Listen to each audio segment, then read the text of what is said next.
আসসালামু আলাইকুম। একটা নারী সংসারের জন্য সব কিছু করতে পারে, যুদ্ধও করতে পারে, আবার সামলাতেও পারে, আবার ভালোবাসা দিয়ে সব কিছু ঠিকও করতে পারে। সেদিন অবস্থা ছিল আমার এরকম যে সংসারের যুদ্ধ, কাজের যুদ্ধ লেগে গেছে। একদিকে মাছ, একদিকে মানে বাচ্চার খাবার টাবার রেডি করা, আরেকদিকে আজকে বিকালে যাব হসপিটালে। আমার চেক আপ ছিল, গতকালকে টেস্ট করে এসেছি, আজকে ছিল চেক আপের ডেট। ডাক্তারের সিরিয়াল দিয়ে ফেলছি। শাশুড়িও যাবে, আমিও যাব, আমার আম্মুও যাবে, কারণ তিনজনই আজকে চেক আপের ডেট ছিল, তাই একসাথেই সিরিয়াল দিয়ে দিয়েছি। তার মধ্যে আমার কাজিন একটা হসপিটালে ভর্তি আছে, ওর জন্য ভাবছি কিছু একটা রান্না করে নিয়ে যাব। তাই চিন্তা, সেই ভাবনা, আজকে একটু কাজটা তাড়াহুড়া। তার মধ্যে শাশুড়ি দেখলাম গুঁড়া মাছ নিচ্ছে, তো গুঁড়া মাছটা তো সময় লাগে, তো শাশুড়ি গুঁড়া মাছটা কুটে ফেলতেছিল। গুঁড়া মাছটা কুটে বলতে উনি জাস্ট ময়লাটা বেছে ফেলতেছিল, কিন্তু গুঁড়া মাছের সাথে তো সব কিছু গুঁড়া থাকে না, কিছুটা ছোটো মাছও থাকে, সেগুলো তো আবার কেটে নিতে হয়। আমি তাড়াহুড়া করে গুঁড়া মাছের জন্য পেঁয়াজ টেজ কেটে নিলাম। আমি যে রান্নাটা রান্না করব সেটার ভিডিও একদিন পরে পেয়ে যাবেন অবশ্যই চ্যানেলে। আমার ভাইয়ের জন্য একটা স্পেশাল রান্না করেছি, সেটা হচ্ছে একটা অ্যারাবিয়ান রান্না, আমার শাশুড়ির থেকে শেখা। আলহামদুলিল্লাহ অনেক ইয়ামি একটা খাবার। সেটা রান্নাটা আমি পোস্ট করে দেবো দু একদিনের মধ্যে। তাই এই আইটেমগুলো করতে তো পেঁয়াজ অনেকখানি লাগবে, আর আজকে বুয়া কোনো পেঁয়াজ টিয়াজ কেটে দেওয়া যায়নি, আমারই বসে বসে করতে হয়েছে। আজকে বলে না, একসাথে সব যুদ্ধ আমার উপরে লেগে গেছে। তাই আস্তে ধীরে করতেছিলাম। ফার্স্টে গুঁড়া মাছের জন্য পেঁয়াজ আর টমেটো কেটে নিছি তাড়াতাড়ি করে, কারণ আর সেদিন এমন একটা অবস্থা যে বলে না বিপদ বলে কই আসে না, সেদিন চুলায় গ্যাস ছিল না, গ্যাসের এত স্লো কম ছিল যে রান্না করবো কীভাবে। আমি তো রীতিমতো টেনশনে পড়ে গেছি যে কীভাবে রান্না করব, কারণ এত রান্না, এত কিছু আয়োজন। তার মধ্যে আমার ছেলের রান্নাও আমি সেদিন করতে পারিনি, তারা ওরাতে সকালে করতে পারিনি, একসাথে ভাবছি বসাই দেবে, এখন দিকে গ্যাস নেই।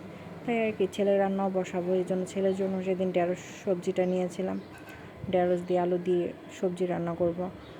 গুঁড়া মাছের পেঁয়াজ আর টমেটো কেটে ফেলছি, আর ছেলের রান্নারগুলো রেডি করতেছিলাম। তার মধ্যে মুরগি কাটলাম, আমার যে গুঁড়া মাছ বেছে দিয়েছিলো তার মধ্যে যে বড় বড় সাইজগুলো ছিল একটু, সেগুলো তো কাটা ছাড়া হবে না, সেগুলো কেটে নিলাম। বলে না কাজের উপর কাজ, কাজের উপর কাজ। এর মধ্যে আমার ছেলেটাও একটু অসুস্থ, আমি তো আজকে কিছুদিন যাবত অসুস্থ আছি, সেটার জন্যই ডাক্তারখানা দৌড়াদৌড়ি।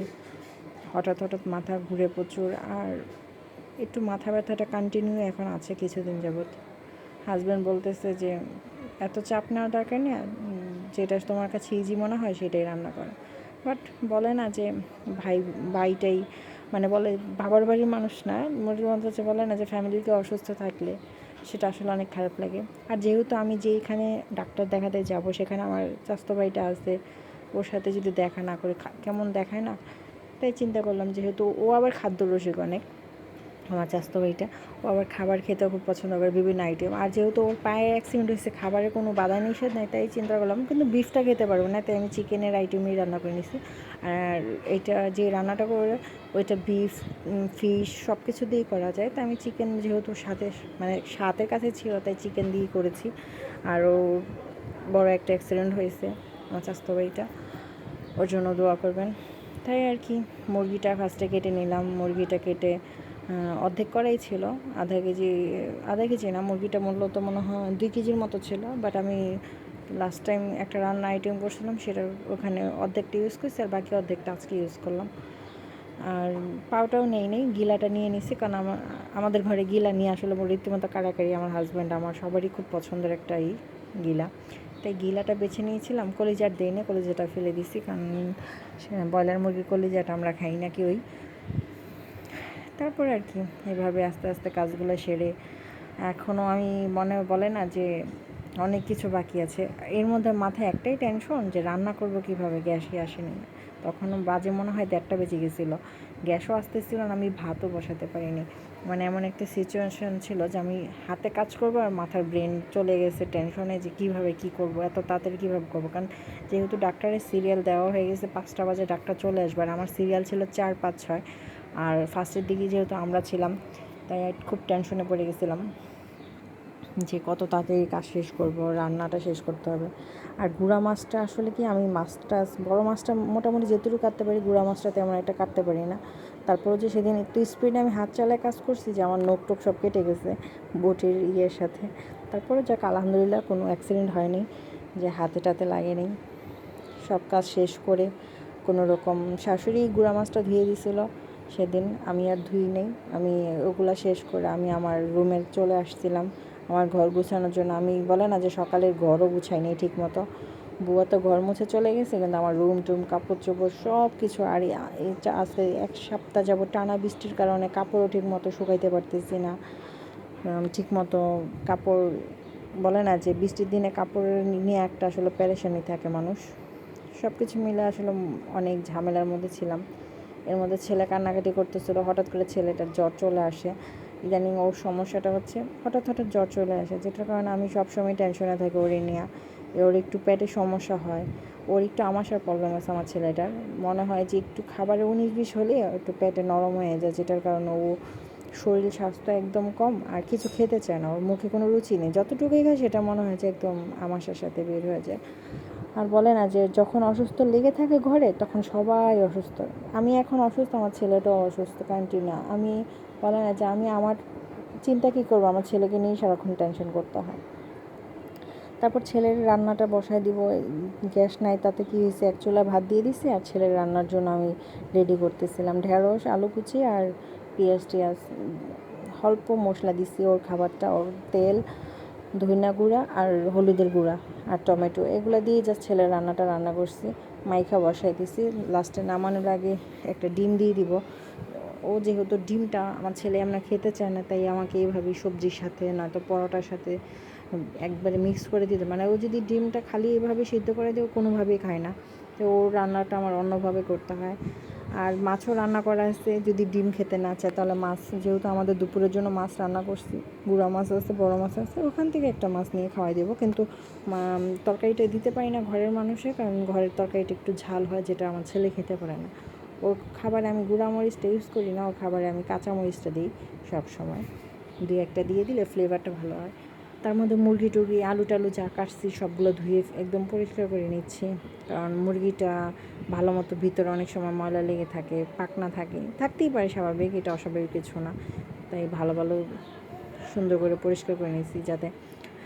আর আমার কাজ, আমি খুব স্পিডে কাজ করি, এটা আসলে আম্মু বলে, আমার শাশুড়ি বলে যে আমি নাকি রোবটের মতো কাজ করি।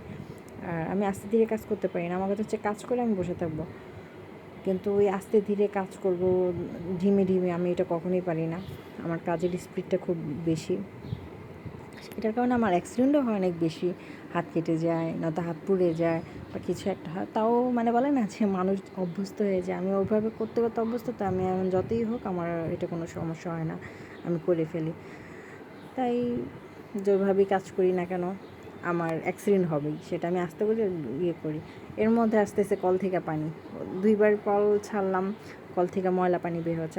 অবশ্যই এখন ঢাকা সিটিতে লাইনের পানিতে অনেক নোংরা বের হয়, সেটা অস্বাভাবিক কিছু না। আমরা 2 দিন পর পরই পানিতে দেওয়া হয়, যাতে পানিতে পরিষ্কার বের হয়। কী বলো এটাকে, আসলে পানি পরিষ্কারের জন্য যে ওষুধ, একটা মেডিসিন ইউজ করার সময় নামটা মনে আসতেছে না, ওইটা ইউজ করে, তারপরে পানির থেকে প্রচুর ময়লা হয়। আর যেহেতু আজকে আমাদের মাছ রান্না হয়েছে, মুরগির কাটা ধোয়া হয়েছে, বেসিনটা একদম ময়লা হয়ে যায়। আর আমরা ডেলি 1-2বার করে বেসিনটা মাজা হয় আমাদের, কারণ এইসব কাঁচা জিনিসগুলো ইউজ করার পর, ধোয়ার পর যদি বেসিনটা পরিষ্কার না হয়, তাহলে একটা বেসিন থেকে কাঁচটা গন্ধ আসে। আর আমি সাথে সাথে সেটা পরিষ্কার করে ফেললাম যাতে ক্লিন থাকে। আর ওই আরেক চুলার মধ্যে আমার তো অবশ্যই ভাত আরই দেওয়া ছিল, আমি বারবার চেক করতেছিলাম ভাত রান্না হয়েছে কি না। আর আজকে যে রান্নাটা হবে আমার ভাইয়ের জন্য স্পেশাল, সেই রান্নার এই আইটেমগুলো দিয়ে হবে। তারপরে এগুলো ভাত যেহেতু চুলায় আছে, ভাতটা একটু হবে। আর এক চুলায় বাবুর তরকারিটা অল্প গ্যাসই আছে, তার মধ্যে আমি চিন্তা করলাম যে তাহলে আমি ঘরে এসে ঘরটা গুছিয়ে ফেলি। এতগুলা কাপড় ধোয়া হয়েছিল, বুয়া ধুয়ে গেছে, এগুলো 2 দিন লাগায় শুকাইতে হয়েছে। তো এগুলো সব কিছু পরিষ্কার করে বিছনা টিছনা একদম সুন্দর মতো গুছাই ফেলছি। আমার ছেলে এসে পিছন থেকে আমাকে বারবার বলতেছে আম্মু, ও আবার আমি যখনই কাপড় ভাঁজ করি ও এসে আমাকে হেল্প করার চেষ্টা করে। ও সবসময় বলে আম্মু আমাকে, মানে ওরটা ও বলে, ও তো আর ভাঁজ করে না, ও জিনিসটা হচ্ছে জাস্ট নিয়ে ড্রয়ারের মধ্যে রাখবে, এই জন্য ও এসে দুষ্টামি করতেছিল পেছন দিয়ে। তাই আমি তাড়াতাড়ি করে কাজ শেষ করলাম। আমার আবার গোসল করতে হবে, মানে বলে না যে মাথার মধ্যে সেদিনে এত কাজের চাপ ছিল, আসলে কাজ তেমন কিছুই না। অনেকে ভাববে যে আর এই কটা কাজকে এত সময়, আসলে কাজটা তেমন কিছুই না, কিন্তু একটু টেনশনে। কারণ 2 ঘন্টার মধ্যে আমি কীভাবে রান্না করব, কীভাবে নিজে গুছাবো, আর আমি যেহেতু বাবুকে রেখে যাবো, আমাকে বাবুকে ওইভাবে খাওয়াই টাওয়াই সব কিছু গুছায় রেখে যেতে হবে, কারণ হসপিটালে আমি বাবুকে নিব না, আমার শাশুড়ি আর আমি যাব। তারপরে এগুলো সব গুছায় রুম টুম গুছায়া আমি রেডি হয়ে গেছি। আইসা দেখি বাবুর তরকারি অলমোস্ট হয়ে গেছে, অল্প একটু হবে, ঝোলটা শুকাইতে হবে, কারণ এত ঝোল খাবে নাও। তো দেখলাম আলুটা সিদ্ধ হয়ে গেছে, সব কিছু সুন্দর মতো হয়ে গেছে, লবণও ঠিক মতো আছে। তাই আবার একটু ঢেকে বসাই দিছি যে তা একটু হোক। এর মধ্যে দেখি ভাতটাও হয়ে গেছে, তো ভাতটা ঠিকা দিয়ে ফেললাম, কারণ শাশুড়িও ভাত খাওয়ার জন্য অপেক্ষা করতেছে। তো অলরেডি তখন 3টা বেজে গেছে, 3টা আর বেশি বেজে গেছিলো। তো টাইমটা বেশি হয়ে গেছে, এতক্ষণ তো লাগে না আমাদের। আমাদের আজানের সময় ভাত বসালেও আমাদের মোটামুটি তাড়াতাড়ি হয়ে যায়। তার মধ্যে আমার শাশুড়ি গুঁড়া মাছটা বসাই দিছে। সেদিন আমি রান্না করিনি, আমার শাশুড়ি গুঁড়া মাছটা রান্না করছে। আর আম্মার হাতের প্রতিটা খাবারই অনেক স্বাদ আমার শাশুড়ির হাতে। এই জন্য আম্মাকে বললাম, আমি সব কিছু সামনে দিই, আপনি শুধু মশলাটা দিয়ে দেন। আর আমাদের বাসায় আমার আম্মু যেটা হচ্ছে, আমার আম্মু যেভাবে রান্না করে সেটা হচ্ছে গুঁড়া মাছ হলে আম্মু হাতে মাইখা বসায়, আম্মু কষায় বসায় না। ওই বলে না এক এক বাড়িতে এক এক নিয়ম, কিন্তু আমার শাশুড়ি সবসময় কষাইয়া সুন্দর করে রান্না করে। এখন দুইজনের বাড়ির রান্নাই 2 রকম, আমাদের বাসায় রান্না একরকম, আমার শাশুড়ির রান্না একরকম। তো শাশুড়ির রান্না কোনটা কি ইউজ করে আমি সেটা বলে দিচ্ছিলাম। আমি মোটামুটি দেখলাম যে আমার শাশুড়ি ফার্স্টে মরিচ দিল, হলুদ দিল, ধনিয়া গুঁড়া দিল, লবণ দিল, তেল দিল, আর তারপরে টমেটোগুলো দিয়ে ভালো মতো ভেজে নিল, কিছুক্ষণ কষায় নিল। আর আমার শাশুড়ির কথা হচ্ছে এই টমেটোগুলো নরম হয় না, সিদ্ধ হয় না, মানে এটা হচ্ছে ফ্রোজেন টমেটো, তো তাই নরমও হয় না, বেশি সিদ্ধও হয় না, মানে গলে না। আমরা তো মূলত দেশি টমেটোগুলো দিলে একদম সুন্দর মতো গইলা যায়, খাইতেও একটা ভালো লাগে, কিন্তু এই টমেটোগুলো একদম তাকায় থাকে। সরি এইভাবে বলতেছি যে জিনিসটা হচ্ছে না গললে যেরকম দেখাতে, এই জন্য আমার শাশুড়ি কিছুক্ষণ মশলার সাথে টমেটোটা কষাইলো। তারপর দেখতেছে যখন মশলাটা একটু লেগে যাচ্ছিলো কড়াইয়ের মধ্যে, তখন আমার শাশুড়ি অল্প একটু পানি দিয়ে দিছে, পানি দিয়ে তারপর এটা অনেকক্ষণ লাগায় কষাইছে। আর কষানোর সময় আমার কালারটা যেমন সুন্দর ছিল, এমন ঘ্রাণটাও খুব সুন্দর আসতেছিলো। আমার কাছে খুব ভালো লাগে কষায় কষায় রান্না করলে, কিন্তু সব আইটেম না, গুঁড়া মাছ বা এগুলো আমার আম্মু আবার রান্না করে অন্যভাবে, যেটা হচ্ছে আমি ছোটো থেকে খাই অভ্যস্ত, তো এই জন্য বলতে। বাট এটাও মজা হয়েছে অনেক। কিন্তু আমাদের বাসায় আম্মু আবার করে মাইখা বসায়, বেশি করে ঝাল কাঁচামরিচ ফ্রাইড টেরে দিয়ে, বলে না এত ইয়ামি টাইপের হয়।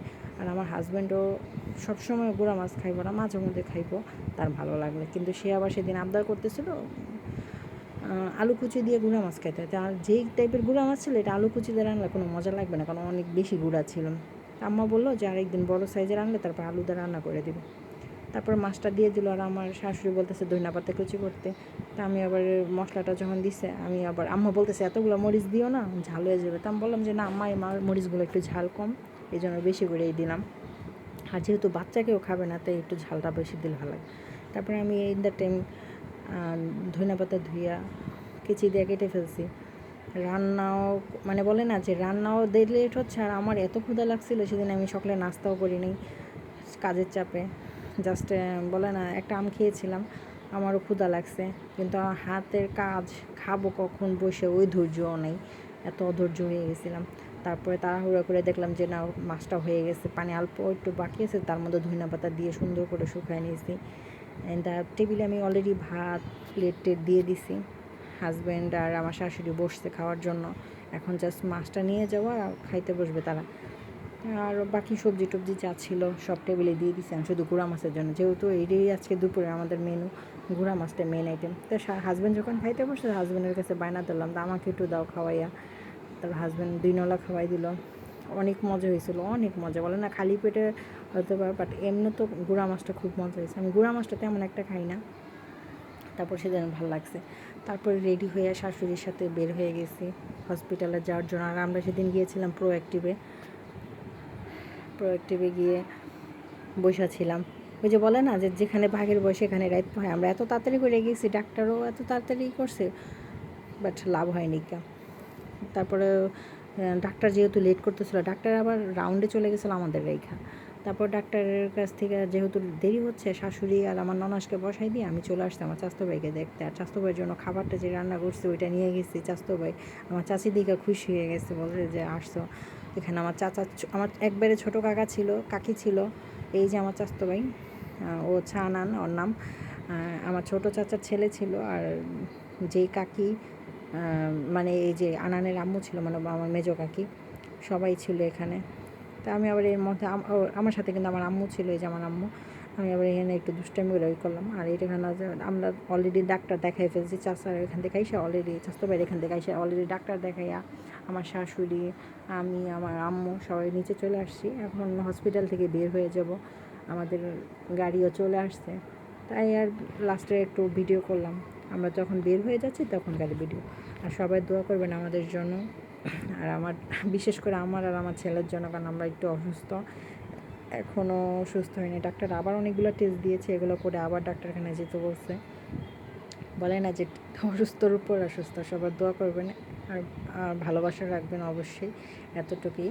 আর আম্মুকে যাওয়ার সময় সাইনবোর্ড পর্যন্ত নামাই দিয়ে গেছি গাড়িতে করে, বাকিটা আম্মু চলে যাবে বাসায় এখান থেকে কাছে। আল্লাহ হাফেজ।